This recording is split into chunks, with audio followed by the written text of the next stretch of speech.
அனைத்து பணி நாடுனர்களுக்கும் வணக்கம். இன்று நாம் பார்க்கவிருக்கிற தலைப்பு 10ஆம் வகுப்பு பொதுத்தமிழ் புதிய புத்தகத்தில் இருந்து இயல் 1. நேரடியாக தலைப்பிற்குள் செல்லலாம். அன்னை மொழியே இதோடு தொடர்புடையவர் யாருன்னு கேட்கலாம். ஃபர்ஸ்ட் கொஸ்டின், பாவலரேறு பெருஞ்சித்திரனார். தமிழ் தாயை வர்ணித்து இவர் பாடியிருப்பார். சரிங்களா? குழந்தையின் சிரிப்புமானவள், அதே மாதிரி பார்த்தீங்கன்னா அறிவை பெருக்குபவள், கற்கண்டாக்குபவள், இந்த மாதிரி வல்னு சொல்லிட்டு வந்துச்சு அப்படின்னாலே பார்த்தீங்கன்னா பெருஞ்சித்திரனார்னு போட்டுருங்க. தமிழ் தாயை புகழ்ந்து இந்த மாதிரி சொல்லியிருக்கிறார். அடுத்து பார்த்தீங்கன்னா இந்த பாடல் வரியோட ஃபர்ஸ்ட் லைன் உங்களுக்கு கொஸ்டினாக கேட்கலாம். அன்னை மொழியே அழகார்ந்த செந்தமிழே, தென்னன் மகளே திருக்குறளின் மாண்புகளே, செந்தமிழே உள்ளுயிரே செப்பரிய நின்பெருமை அப்படின்னு சொல்லிட்டு இந்த முதல் லைனை கொடுத்துட்டு கேட்கலாம். இந்த முதல் லைனை கொடுத்துட்டு இது எதிலிருந்து இடம்பெற்றுள்ளது அப்படின்னு சொல்லி கேட்கலாம். அன்னை மொழியே அப்படிங்கிற தலைப்பின் கீழே இடம்பெற்றுள்ளது, அல்லது இந்த மாதிரி தமிழ் தாயை புகழ்ந்து பாடியவர் யாருன்னு கேட்கலாம். அது கேட்டாங்கன்னா பாவலரேறு பெருஞ்சித்திரனார். சரிங்களா? அன்னை மொழியே அழகார்ந்த செந்தமிழே அப்படின்னு சொல்லிட்டு அந்த பாடல் வரியை பாடியவர் யார் அப்படின்னு சொல்லி கேட்கலாம். கேட்டாங்கன்னா பாவலரேறு பெருஞ்சித்திரனார். அந்த பாடல் வரி இடம்பெற்றுள்ள நூல் எதுன்னு கேட்கலாம். கனிச்சாறு. சரிங்களா? இந்த மாதிரி கொஸ்டின்ஸ் உங்களுக்கு கேட்கலாம். ஃபர்ஸ்ட் லைன் மட்டும் நீங்கள் பார்த்துக்கிட்டிங்கனாலே போதும். சரிங்களா? இந்த பாடல் வரி இடம்பெற்றுள்ள நூல் கனிச்சாறு. அடுத்து பார்த்தீங்க அப்படின்னா இதில் முக்கியமானது இந்த பாவலரேறு பெருஞ்சித்திரனாரோட அந்த அவருக்கு வழங்கப்பட்ட பட்டம் கேட்கலாம். பாவலரேறு என்ற பட்டம் பெற்றவர் யார் அப்படின்னு சொல்லி கேட்கலாம். அல்லது பாவலரேறு என்ற சிறப்பு பெயரால் அழைக்கப்படுபவர் யார் அப்படின்னு சொல்லி கேட்கலாம். அவங்க கேட்டாங்கன்னா பெருஞ்சித்திரனார். அவர் கனிச்சாறு அப்படிங்கிற ஒரு நூல் எழுதியிருக்கிறாரு. அந்த தொகுதியிலிருந்து பார்த்தீங்க அப்படின்னோம்னா இந்த பாடல்கள் இடம்பெற்றுள்ளது. எந்த பாடல்கள் அப்படின்னா அந்த தமிழ்த்தாய் வாழ்த்து, முந்துற்றோம் யாண்டும் அப்படிங்கிற இந்த 2 தலைப்பின் கீழே இந்த மேலே குறிப்பிடப்பட்டுள்ள பாடலானது இடம்பெற்றிருக்கிறது. சரிங்களா? அப்புறம் இவர் நடத்தின இயல் எதுன்னு கேட்கலாம். தென்மொழி தமிழ்ச்சிட்டு. அந்த 2 இதில் நடத்தினவர் யாருன்னு கேட்கலாம். பெருஞ்சித்திரனார். சரிங்களா? பெருஞ்சித்திரனார் நடத்திய இதழ் எதுன்னு கேட்கலாம். தென்மொழி தமிழ்ச்சிட்டு. சரிங்களா? இதன் மூலமாக அந்த தமிழ் உணர்வை உலகெங்கிலும் பரப்பியிருக்கிறாரு. அதே மாதிரி பார்த்தீங்க அப்படின்னு ஒரு இயற்பெயர் கேட்கலாம். ராசமாணிக்கம், துரை ராசமாணிக்கம் என்று அழைக்கப்பட்டவர் யார் அப்படின்னு சொல்லி கேட்கலாம். பெருஞ்சித்திரனார். அதே மாதிரி இவர் இயற்றிய நூல்கள் கேட்கலாம். உலகியல் 100, பாவிய கொத்து, நூறாசிரியம், கனிச்சாறு, என்சுவை என்பது, மகுபுகு வஞ்சி, அதுக்கப்புறம் பள்ளி பறவைகள், இந்த மாதிரியான நூல்கள் எல்லாம் பார்த்தீங்க அப்படின்னோம்னா இயற்றி இருக்கிறாரு. இதில் ஏதாவது ஒரு நூலை கொடுத்துட்டு இந்த நூலை இயற்றியவர் யார் அப்படின்னு சொல்லி கேட்கலாம். பெருஞ்சித்திரனார். அதுக்கப்புறம் திருக்குறள் மெய்ப்பொருளுரை அப்படின்னு சொல்லிட்டு இவர் ஒன்று எழுதியிருக்கிறாரு. அது தமிழுக்கே கருவூலமாக அமைந்துள்ளது அப்படின்னு சொல்லியிருக்காங்க. அப்போ தமிழுக்கு கருவூலமாக அமைந்தது எது அப்படின்னு சொல்லி கேட்கலாம். திருக்குறள் மெய்ப்பொருளுரை. திருக்குறள் மெய்ப்பொருளுரையை எழுதியவர் யார் அப்படின்னு சொல்லி கேட்கலாம். பெருஞ்சித்திரனார். சரிங்களா? இவரோட நூல்கள் எல்லாமே நாட்டுடைமையாக்கப்பட்டுள்ளது அப்படிங்கிற தகவல் கொடுத்துருக்குறாங்க. அப்புறம் ஒரு பாடல் வரி கொடுத்துருக்காங்க. நட்டினை நல்ல குறுந்தொகை 500 ஒத்த 10 ஓங்கு பரிபாடல் கட்டறிந்தோர் ஏத்தும் கலியோடு அகம்புறம் வித்திருந்த 8 தொகை. இதில் அடைமொழியால் குறிப்பிடப்படும் நூல்கள் அப்படின்னு நம்ம படிக்கும்போது பார்த்தீங்க அப்படின்னா நல் அப்படிங்கிற அடைமொழியால் குறிப்பிடப்படக்கூடிய நூல் எதுன்னு கேட்கலாம். நற்றினை. நல்ல அப்படின்னு வந்துச்சுன்னா குறுந்தொகை. சரிங்களா? அதுக்கப்புறம் பார்த்தீங்க அப்படின்னா ஒத்த என்ற அடைமொழியோடு குறிப்பிடப்படும் நூல் பார்த்தீங்க அப்படின்னா 10 ஓங்கு என்ற அடைமொழியோடு குறிப்பிடப்படும் நூல் பரிபாடல். கற்றறிந்தோர் ஏத்தும் அப்படின்ற அடைமொழியோடு குறிப்பிடப்படும் நூல் கலித்தொகை. அகம் அப்படின்னா அகநானூறு, புறம் அப்படின்னா புறநானூறு. சரிங்களா? இது மாதிரி அடைமொழியால் குறிப்பிடப்படும் நூல்கள் அப்படிங்கிற அடிப்படையில் உங்களுக்கு வினாக்கள் கேட்பதற்கான வாய்ப்புகள் இருக்குது. அதுக்கப்புறம் சாகும்போதும் தமிழ் படித்து சாக வேண்டும் என்றன் சாம்பலும் தமிழ் மணந்து வேக வேண்டும் அப்படின்னு சொன்னவர் யாரு அப்படின்னு சொல்லி கேட்கலாம். கா சச்சிதானந்தன். இந்த வினா பிளாக் எஜுகேஷன் ஆஃபீஸர் எக்ஸாமினேஷனில் கேட்கப்பட்ட வினா. சரிங்களா? முதல்ல பழைய புக்கில் பார்த்தீங்கன்னா பாக்ஸுக்குள்ளே கலர் பண்ணி போட்டிருப்பாங்க. இப்போ கற்பவை கற்றபின் அந்த பகுதியில் போட்டிருக்கிறாங்க. அடுத்து இந்த பாவனர் பார்வையில் தமிழ்ச்சொல் வளம் அப்படிங்கிறத பொறுத்த மட்டுக்கும் இதில் பார்த்தீங்க அப்படின்னா தமிழ்ச்சொல் வளம்னா தேவனைய பாவனார் அப்படிங்கிறத ஞாபகத்தில் வச்சுக்கோங்க. முதல் லைனே உங்களுக்கு கொஸ்டின் கேட்கலாம். நாடும் மொழியும் நமதிரு கண்கள் என்றவர் யார் அப்படின்னு சொல்லி கேட்கலாம். சரிங்களா? அந்த மாதிரி சொன்னவர் மகாகவி பாரதியார். சரிங்களா? அதுக்கப்புறம் பார்த்தீங்க அப்படின்னா இதில் உங்களுக்கு இந்த அடியின் பெயர் வகைகள், அதாவது இங்கே வந்து பார்த்தீங்க அப்படின்னா பயிர்களோட அடிப்பகுதி, கிளைப்பகுதி, இலை, காய், கனி, தோல், மணி, இளம் பயிர், இது எல்லாத்துக்குமே வந்து தமிழ் சொற்கள் ஏராளமாக இருக்குது. ஆங்கிலேயர்கள் வந்து ஒரே வார்த்தையில் வந்து என்ன சொல்லிடுவாங்க அப்படின்னா இலையை வந்து லீஃப்னு சொல்லிட்டு போயிடுவாங்க. சரிங்களா? நம்ம வந்து அப்படி இல்லை, நிறைய வந்து சொற்களை, சொல்லாடல்களை வந்து கையாளுகிறோம் தமிழர்களாகிய நாம். அதை தான் வந்து இந்த பாடத்தில் வந்து பார்த்தீங்க அப்படின்னா தெளிவாக வந்து கொடுத்துருக்காங்க. இப்போ இந்த அடியின் பெயர் வகை இது வந்து உங்களுக்கு வந்து பெரும்பாலும் பொருத்துகளை வந்து கொடுத்து வந்து உங்களுக்கு கேட்பாங்க. அந்த அடியின் பெயர் வகைகளை பொறுத்தளவுக்கு வந்து நெல், கேழ்வரகு இதெல்லாமே நம்ம தாள்னு சொல்கிறோம். கீரை, வாழையை வந்து தண்டுன்னு சொல்கிறோம். நெட்டி, மிளகாய் செடியை வந்து கோல்னு சொல்கிறோம். கரும்பை வந்து களின்னு சொல்கிறோம். மூங்கில வந்து களைன்னு சொல்கிறோம். புளி, வேம்பு இது மாதிரி மரங்களை வந்து பார்த்திங்கன்னா அடின்னு சொல்கிறோம். சரிங்களா? அதுக்கப்புறம் வந்து இந்த பன்மொழி புலவர் அப்பாத்துரையார் வந்து ஒரு ஸ்டேட்மெண்ட் சொல்லியிருக்காரு. உலகத்திலேயே ஒரு மொழிக்காக உலக மாநாடு நடத்திய முதல் மாநாடு வந்து தமிழ் மொழிக்காக தான் நடத்தப்பட்டிருக்கிறது. எங்கே நடத்தப்பட்டிருக்குன்னா மலேசியாவில் வந்து பார்த்தீங்க அப்படின்னா நடத்தப்பட்டிருக்கிறது அப்படிங்கிற தகவலை வந்து பார்த்தீங்க அப்படின்னா பன்மொழி புலவர் அப்பாத்துரையார் வந்து சொல்லியிருக்கிறார். இப்படி கூட கேட்கலாம், பன்மொழி புலவர் என்று அழைக்கப்பட்டவர் யார் அப்படின்னு சொல்லி கேட்கலாம். அப்பாத்துரையார். சரிங்களா? அப்போ வந்து மொழிக்காக நடத்தப்பட்ட முதல் மாநாடு எங்கே நடத்தப்பட்டதுன்னு கேட்கலாம். மலேசியாவில் நடத்தப்பட்டது. எந்த மொழிக்காக நடத்தப்படுதுன்னு கேட்கலாம். தமிழ் மொழிக்காக நடத்தப்பட்டது. சரிங்களா? இந்த மாதிரி கொஸ்டின்ஸ் வந்து உங்களுக்கு கேட்கலாம். அதுக்கப்புறம் கிளை பெயரை பொறுத்த வரைக்கும் வந்து பார்த்தீங்க அப்படின்னா இந்த அடி மரத்தினின்று பிரியும் மாபெரும் கிளையை வந்து பார்த்தீங்கன்னா கவை அப்படின்னு சொல்லி சொல்கிறோம். இதை வந்து கொஸ்டினாக கேட்பாங்க. அடி மரத்தினின்று பிரியும் மாபெரும் கிளையை எவ்வாறு அழைக்கிறோம் அப்படின்னா கவைன்னு சொல்கிறான். கவையிலிருந்து பிரிவதை வந்து கொம்புன்னு சொல்கிறான் அல்லது கொப்புன்னு சொல்கிறான். கொம்புலிருந்து பிரிவதை வந்து பார்த்தீங்கன்னா சிறு கிளைன்னு சொல்கிறான். கிளையிலிருந்து பிரிவதை சினைன்னு சொல்கிறான். சினையிலிருந்து பிரிவதை போத்துன்னு சொல்கிறான். போத்திலிருந்து பிரிவதை குச்சி என்று அழைக்கிறோம். குச்சியிலிருந்து பிரிவது இணுக்கு அப்படின்னு சொல்லி சொல்கிறான். சரிங்களா? இதெல்லாமே வந்து பாவனர் வந்து இவ்வளவு பிரித்து வந்து நம்மளுக்கு வந்து சொல்லியிருக்கிறார். சரிங்களா? அப்போ இது வந்து உங்களுக்கு வந்து மேட்ச் த ஃபாலோயிங் பொறுத்துகளில் பெரும்பாலும் கேட்பதற்கான வாய்ப்பு இருக்குது. சரிங்களா? கிளையை வந்து எப்படி சொல்கிறாங்க? கவைன்றாங்க. கவையிலேருந்து பிரிகிறது என்னது? கொம்பு. கொம்புலேருந்து பிரிகிறது கிளை. கிளையிலேருந்து பிரிகிறது சினை. சினையிலேருந்து பிரிகிறது போத்து. போத்துலேருந்து பிரிகிறது குச்சி. குச்சியிலேருந்து பிரிகிறது இணுக்கு.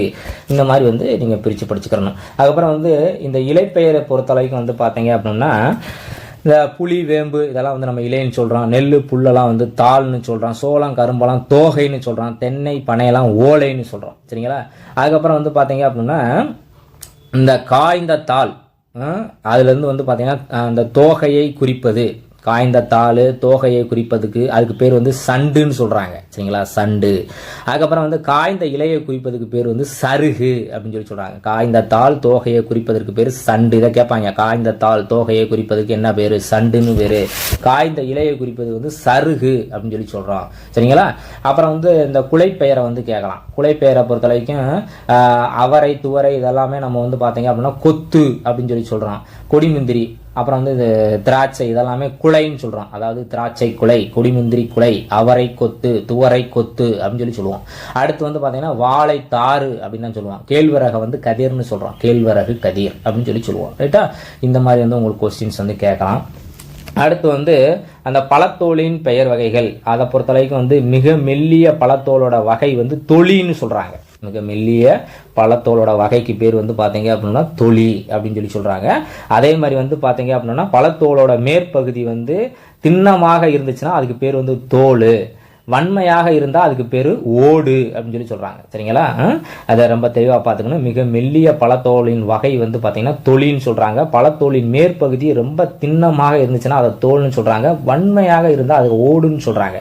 அடுத்து வந்து முழுச்சுரையின் ஓடு குடுக்கை என்றும் தேங்காய் நெற்றியின் மேற்பகுதி மட்டை என்றும் வழங்கப்படுகின்றன. சரிங்களா? இதெல்லாம் பார்த்துங்க. முழுச்சுரையோட ஓடு வந்து குடுக்கைன்னு சொல்கிறாங்க. தேங்காய் நெற்றியின் மேற்பகுதியை வந்து மட்டைன்னு சொல்கிறாங்க. இதெல்லாமே உங்களுக்கு வந்து பொறுத்துக்களை கொடுத்துட்டு வந்து கொஸ்டின் கேட்கறதுக்கான வாய்ப்பு இருக்குது. அல்லது இண்டிவிஜுவலாக கொடுத்துட்டு கூட கொஸ்டின்ஸ் வந்து கேட்கலாம். சரிங்களா?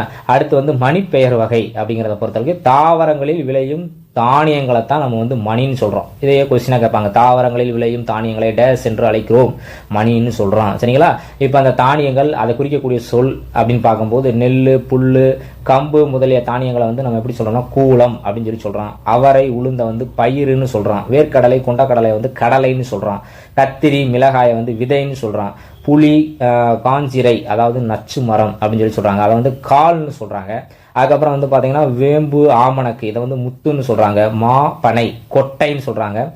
தென்னை அதை வந்து தேங்காய்ன்னு சொல்கிறாங்க. அவரை துவரையை வந்து முதிரை அப்படின்னு சொல்லி சொல்கிறாங்க. இதில் வித்தியாசமாக இருக்கிறது மட்டும் நீங்கள் கொஞ்சம் நல்லா பார்த்துக்குங்க. ஏன்னா அந்த வேர்க்கடலை கொண்டக்கடலைலாம் கேட்க போகிறது இல்லை, ஏன்னா அது கடலைன்னு தான் வருது. அதனால் அந்த மாதிரி விஷயங்களை விட்டுட்டு கொஞ்சம் வித்தியாசமாக இருக்கிற இந்த முதிரை, சரிங்களா, அதே மாதிரி வந்து கூலம், அதுக்கப்புறம் வந்து பார்த்திங்கன்னா பயிறு, அப்புறம் முத்து, இந்த மாதிரி இருக்கு பார்த்தீங்களா. இந்த மாதிரி விஷயங்களை கொஞ்சம் நல்லா பார்த்துக்குங்க. அடுத்து வந்து இளம் பயிர்களின் பெயர் வகைகளை பொறுத்தளவுக்கு நெல், கத்திரி முதலியவற்றின் இளநிலையை, அதோட இளநிலையை, இளம் பருவத்தை வந்து நாற்று அப்படின்னு சொல்லி சொல்கிறாங்க. அதே மாதிரி மா, புளி, வாழை முதலியவற்றின் இளநிலையை வந்து கன்றுன்னு சொல்கிறாங்க. அடுத்து வந்து பார்த்தீங்க அப்படின்னா பிள்ளை என்பது தென்னையின் இளநிலையை குறிப்பது தென்னம் பிள்ளை அப்படிதான் சொல்லுவான். பனையின் இளநிலையை குறிப்பது மடலி அல்லது வடலின்னு சொல்றாங்க. இதை பார்த்துக்குங்க. பனையின் இளநிலையை குறிப்பது மடலி அல்லது வடலி அப்படின்னு சொல்லி சொல்றாங்க. ரைட்டா? இப்போ இந்த விஷயங்கள்லாம் கொஞ்சம் நல்லா கூர்ந்து பார்த்துக்குங்க. இது வந்து மேக்ஸிமம் உங்களுக்கு பொறுத்துகளை இந்த மாதிரி கொடுத்துட்டு ஒரு 4 மேட்ச் த ஃபாலோயிங் மாதிரி வந்து கொடுத்துட்டு உங்களுக்கு வந்து மேட்ச் பண்ண சொல்லலாம். அப்புறம் மொழி ஞாயிறு என்று அழைக்கப்பட்டவர் யாருன்னு கேட்கலாம். தேவனைய பாவனார். சொல்லாய்வு கட்டுரைகளை எழுதினது யாரு அப்படின்னு சொல்லி கேட்கலாம். தேவனைய பாவனார். அதில் தான் தமிழ் சொல்வளம் அப்படிங்கிற ஒரு கட்டுரை இருக்கு. அந்த கட்டுரையில தான் இந்த பாடமானது அமையப்பட்டிருக்கிறது அப்படின்னு சொல்லி சொல்றாங்க. தமிழ் சொல்லகராதியில வந்து உச்சம் தொட்டவர் யாரு? தமிழ் சொல்லகராதியில உச்சம் தொட்டவர் யாருன்னு கேட்கலாம். தேவனைய பாவனாரு. செந்தமிழ் சொற்பிறப்பியல் அகரமுதலி திட்ட இயக்குனராக பணியாற்றியவர் யாருன்னு கேட்கலாம். செந்தமிழ் சொற்பிறப்பியல் அகரமுதலி திட்ட இயக்குனராக பணியாற்றியவர் யார் அப்படின்னு சொல்லி கேட்கலாம். அடுத்து வந்து உலக தமிழ் கழகத்தை நிறுவி தலைவராக இருந்தவர். உலக தமிழ் கழகத்தை நிறுவி தலைவராக இருந்தவர் யாருன்னு சொல்லி கேட்கலாம். தேவநேய பாவனார். மொழிஞாயிறு என்று அழைக்கப்பட்டவர் தேவநேய பாவனார் அப்படின்னு சொல்லி சொல்றான். அடுத்து ஒரு செய்தி வந்து கொடுத்துருக்காங்க. இந்த போர்ச்சுகீசிய நாட்டோட தலைநகரம் வந்து லிஸ்பன்ல 1554 கார்டிலா என்னும் நூல் வந்து முதலாக தமிழ் மொழியில் தான் மொழிபெயர்க்கப்பட்டதாம். சரிங்களா? அப்ப எந்த நூலானது முதலாக தமிழ் மொழியில் மொழிபெயர்க்கப்பட்டதுன்னு சொல்லி கேட்கலாம். கார்டிலான்ற நூல் எந்த ஆண்டுன்னு சொல்லி கேட்கலாம். 1554. சரிங்களா? எங்கேன்னு கேட்கலாம். போர்ச்சுகீசிய நாட்டின் தலைநகரம் லிஸ்பன்ல. சரிங்களா? இந்த நூல் வந்து பாத்தீங்க அப்படின்னா ரோமன் வரி வடிவில் அச்சிடப்பட்டிருக்கிறது. அப்ப இந்த கார்டிலான்ற நூல் வந்து தமிழ் மொழியில வந்து மொழிபெயர்க்கப்பட்டிருக்கு. எந்த வரி வடிவில் அச்சிடப்பட்டுள்ளதுன்னா ரோமன் வரி வடிவில் வந்து அச்சிடப்பட்டுள்ளது அப்படிங்கிறத சொல்லியிருக்காங்க. சரிங்களா? அதை தான் வந்து இங்கிலீஷில் போட்டு கார்டிலா, அதாவது ரோமனில் போட்டிருக்கிறாங்க. கார்டிலா டி இலுங்கோ தமிழ் இ போர்ச்சுகீஸ் அப்படிங்கிறது. சரிங்களா? இதை வந்து பார்த்து வச்சுக்கோங்க. இது வந்து 6ஆம் உலக தமிழ் மாநாட்டு மலரில் வந்து சொல்லப்பட்ட ஒரு செய்தி. சரிங்களா? அடுத்து கற்றபின் கொடுத்துருக்காங்க. அடுத்த பாடம் வந்து பார்த்தீங்க அப்படின்னா காலக்கணிதம். இந்த காலக்கணிதம் அப்படின்னாலே கண்ணதாசனை சொல்லக்கூடிய, சரிங்களா, அவரோட தலைப்பில் தான் நம்ம வந்து பார்க்க போகிறோம். இப்போ வந்து வழக்கம் போல் வந்து இந்த பாடல் வரிகளை பொறுத்த வரைக்கும் முதல் லைனு அதை வந்து நீங்கள் வந்து மைன்யூட்டாக பார்த்துக்குங்க. ஏன்னா நம்மளுக்கு வந்து ரொம்ப பேசிக் கொஸ்டின்ஸ் தான் வந்து கேட்பாங்க. அதனால் ஃபஸ்ட் லைனை வந்து நீங்கள் வந்து கொஞ்சம் மைன்யூட்டாக பார்த்துக்கோங்க.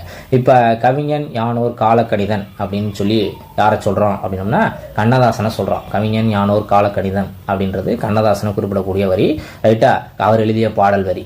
மாற்றம் எனது மானுட தத்துவம், மாறும் உலகினின் மகத்துவம் அறிவேன் அப்படிங்கிறது. இந்த லைன் வந்து ரொம்ப ரொம்ப முக்கியமான லைனு. இதை சொன்னது வந்து கண்ணதாசன் தான். மாற்றம் எனது மானிட தத்துவம், மாறும் உலகின் மகத்துவம் அறிவேன் அப்படிங்கிறது. சரிங்களா?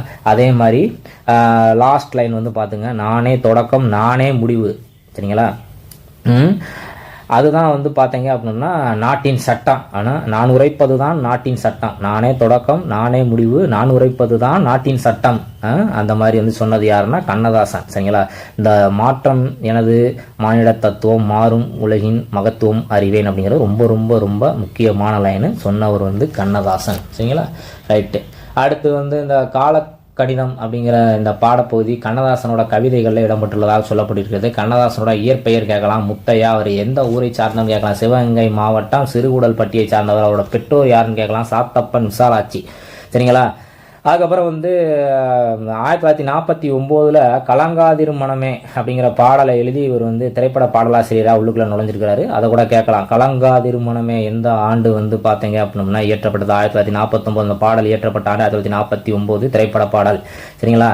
ரெண்டுலையுமே ஒரு சிறந்து விளங்கியிருக்காரு. பாடலாசிரியராகவும் சரி, திரையுலகிலும் சரி, இலக்கிய உலகிலும் சரி சிறந்து விளங்கியிருக்கிறாரு. அப்புறம் வந்து பார்த்தீங்கன்னா இந்த திரைப்பட பாடல்களின் வழியாக வந்து இந்த மெய்யியலை பிலாசபியை வந்து மக்கள்கிட்ட கொண்டு போய் சேர்த்தவர் யாருன்னு கேட்கலாம். திரைப்பட பாடல்கள் வழியாக மெய்யியலை வந்து மக்களிடம் கொண்டு போய் சேர்த்தவர் யாரு அப்படின்னு சொல்லி கேட்கலாம். எளிய முறையில் இயல்பாக கொண்டு போய் சேர்த்தவர் வந்து அந்த பிலாசபியை இயல்பாக கொண்டு போய் சேர்த்தவர் வந்து கண்ணதாசன். அதே மாதிரி சேரமான் காதலி ரொம்ப ரொம்ப முக்கியமானது. எனக்கு தெரிஞ்சு இந்த ஆண்டு வந்து பார்த்தீங்க அப்படின்னா தமிழ் தகுதி தேர்வில் ஏதாவது ஒரு பேட்சுக்கு ஏதாவது ஒரு செஷனில் இந்த கொஸ்டின் வந்து கேட்கலாம். சேரமான் காதலி என்னும் புதினத்திற்காக சாகித்ய அகாதமி விருது பெற்றவர் யாருன்னு கேட்கலாம். இல்லைன்னா சாகித்ய அகாதமி விருது பெற்ற கண்ணதாசனின் புகழ்பெற்ற நூல் எதுன்னு கேட்கலாம். சேரமான் காதலி, சரிங்களா, எழுதியவர் கண்ணதாசன். இவர் வந்து தமிழ்நாடு அரசின் அரசவை கவிஞராகவும் வந்து இருந்திருக்கிறாரு, சரிங்களா. அடுத்து வந்து கவி சக்கரவர்த்தி கம்பரோட கவியரசு கண்ணதாசனை வந்து பார்த்தீங்க அப்படின்னா ஒப்பீடு செஞ்சுருக்கிறாங்க. அது கீழே வந்து அந்த வரிகளை கொடுத்துருக்காங்க. நீங்கள் அந்த முதல் லைனை மட்டும் நீங்கள் பார்த்துக்கோங்க, சரிங்களா. நதியின் பிழையன்று நறுமுணலின்மை அற்றே பதியின் பிழையன்று, அந்த மாதிரி வந்து சொன்னது யாரு அப்படின்னு சொல்லி கேட்கலாம். அந்த லைனை கொடுத்துட்டு இந்த ஃபர்ஸ்ட் லைனை கொடுத்துட்டு நதியின் பிழையன்று நறுமுணலின்மை அற்றே அப்படிங்கிற பாடல் வரியை இயற்றியவர் யார் அப்படின்னா கம்பன், சரிங்களா.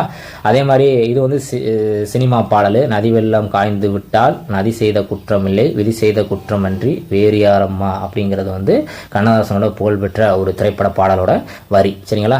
கவி சக்கரவர்த்தியோடு யாரை ஒப்புமை செய்கிறார்னா கவியரசு கண்ணதாசனை ஒப்புமை செய்கிறார்கள், சரிங்களா.